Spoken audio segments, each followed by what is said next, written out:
السلام عليكم، مرحبا بكم دائما مع سلسلة حلويات عيد الفطر. بنيون محبوب الجماهير لازم يكون حاضر في العيد. وصفة سهلة وبزاف بنينة.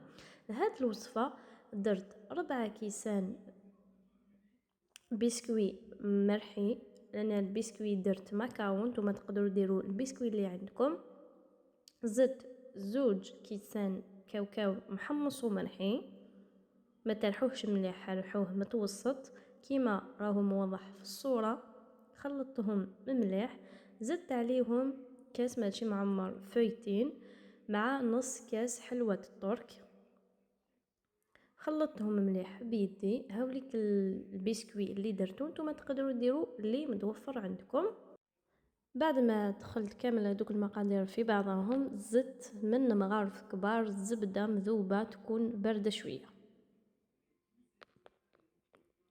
دخلت كامل هذيك الزبدة في هذاك الخليط، واللي ما عندهاش فويتين تقدر تعوضوا بالديول يكونوا مقريين ومرحيين. تقدروا داني تعوضوهم بالقفخات. زدت عليهم 3 مغارف كبار توفيا كراميل، لازم يكونوا معمرين.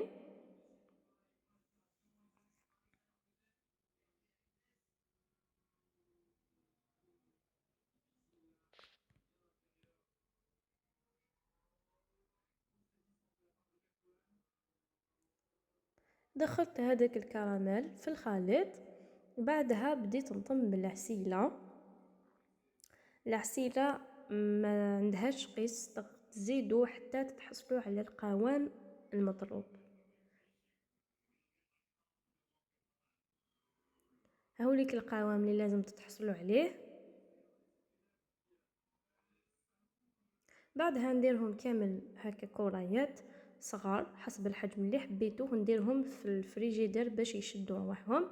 وذوبت شوكولاته بيضاء بدون اضافات، غمستها في الشوكولا، بعدها في نواه كوكو. اما بالنسبه الكريات الاخرين، ذوبت 200 غرام شوكولاته سوداء مع 2 مغارف الزيت درتهم. اما النوع الثالث درت 100 غرام شوكولاته بيضاء مع مغرفه كبيره شوكولاته سوداء اللي كانت قعدت لي. حركتهم وخرجت النوع الثالث.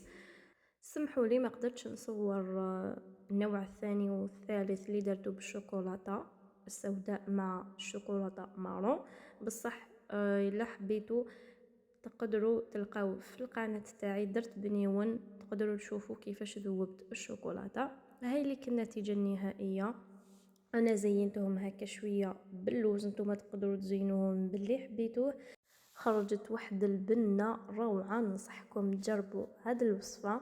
وصلت الختام الفيديو، نقول لكم شكرا على المتابعه. ما تبخلونيش بجيم وكومنتير باه تشجعوني، واشتركوا في القناه وضغطوا على زر سبسكرايب ليصلكم كل جديد. الى فيديو اخر ان شاء الله.